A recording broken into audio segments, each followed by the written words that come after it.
MMDR आईन को विरोध करी बालेश्वर में मिलित विरोधी दल पक्षर जोरदार प्रतिवाद और विक्षोभ अनुष्ठित होईछि। जिलापालଙ୍କ कार्यालय सम्मुखें आयोजित यह गणधारणा और प्रतिवाद सभारे विभिन्न विरोधी दलर नेता और कर्मी माने एकाठी होई केंद्र सरकार नीति विरोध में स्वर उठाइथिले। मुख्यमंत्री को एक चिठी दे चुप बसीगले। से जदि राज्य स्वार्थ चाहते विजु जनता दल मध्य इंडिया ब्लॉक सहित सामिल होई ए आंदोलन को आग को नबारे साहाय्य करि पारंती। ओडिशार स्वार्थ आमर जंगल आमर माटी आमर खणी जे लूट करुची से लूटारे मानक विरुद्ध रे ए लड़ाई निश्चित जययुक्त हबो। आगामी दिन ए लड़ाई आउरी व्यापक हबो। एही प्रतिवाद सभारे कांग्रेस सभापति सत्यशिव दास, पूर्वतन विधायक सुदर्शन जेना, जिला उपसभापति सरोज लेंका, महिला सभापति उर्मिला माझी, वरिष्ठ नेत्री अर्चना नंदी, वरुण जेना समेत बहु नेता जोग देइथिले। सेहीपरि सीपीएम नेता गौरांग पाणिग्राही, भागवत बतिहारी, श्यामसुंदर जेना, शिशिर हुई, दिलीप कुमार गिरी, दीपक कुमार गिरी, निर्माल्य नायक और चित्तरंजन पात्र प्रमुख उपस्थित रहिथिले। विक्षोभकारी माने कहिथिले जे एमएमडीआर आईन प्रस्तावित व्यवस्था खनिज संपद, परिवेश और साधारण लोकंक स्वार्थ सह जड़ित अनेक प्रश्न सृष्टि करुछि।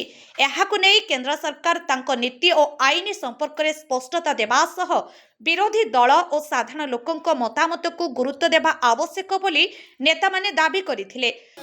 2026 रे बीजेपी सरकार जो कला आईन आनिचंती खणी उपरे एमएमडीआर जो आईन आनिचंती ओडिशा खणी संपद को लूट करिवा पई से एक मसुदा करिचंती। ओडिशा रे आम संवैधानिक दायित्व होउची ओडिशार माटी खणी ये सब राज्यर को बेखातिर करी बाईपास करी से माने आईन आनिचंती। ये आईन आनिबा द्वारा ओडिशार जो उन्नति होउथला कारण अधिक टिकस आम आदाय करुला राज्य खणी उपर खणी तले सुप्रीम कोर्टर 9 जन विचारपति राय देइचंती जे ए जो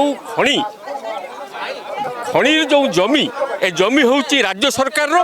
तेणु राज्य सरकार तापर टिकस बसई पारिबे एवं तार लाभांश से नेबे। किंतु ए आईन बଳରେ आमर 1,20,000 कोटी टंका जो पाइबार थिला ओडिशा राज्य ताकू मध्य चोलू करदेवा बसी बीजेपी सरकार। आपण जानी लोक मैंने भोट देते 20 जन सांसद पठिले बीजेपी 2.5 वर्ष सरकार कि ना कौन सी कार्य करना केवल धर्म नाम राजनीति करने छड़ा बीजेपी ओडिशा को ऋण जनतार बुड़ी रखी। सबुठ दुख एवं अनुतापर विषय एमएमडीआरएफ माइनिंग मिनरल डिस्ट्रीब्यूशन एक्ट ये जो कला आईन पार्लियामेंट जो संशोधन कर ओडिशार स्वार्थ को पाई खोली ना भारतीय जनता पार्टी एमपी माने। ओडिशा सरकार नीरव रत्नगर्भा ओडिशा रू हजार हजार कोटी टंका जते बेले आमे राजस्व पाइबा कथा गोटे दिन 1,00,000 कोटी टंका राजस्व नष्ट हवा ओडिशा रे।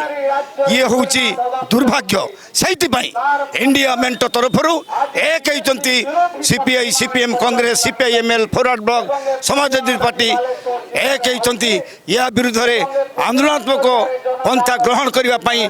गणधारणा समय विभिन्न स्लोगान दे केंद्र सरकार एमएमडीआर आईन को विरोध करा जायथिला। विभिन्न दलर नेता माने एकाठी होई आंदोलन को आहुरी तीव्र करने आह्वान देइथिले।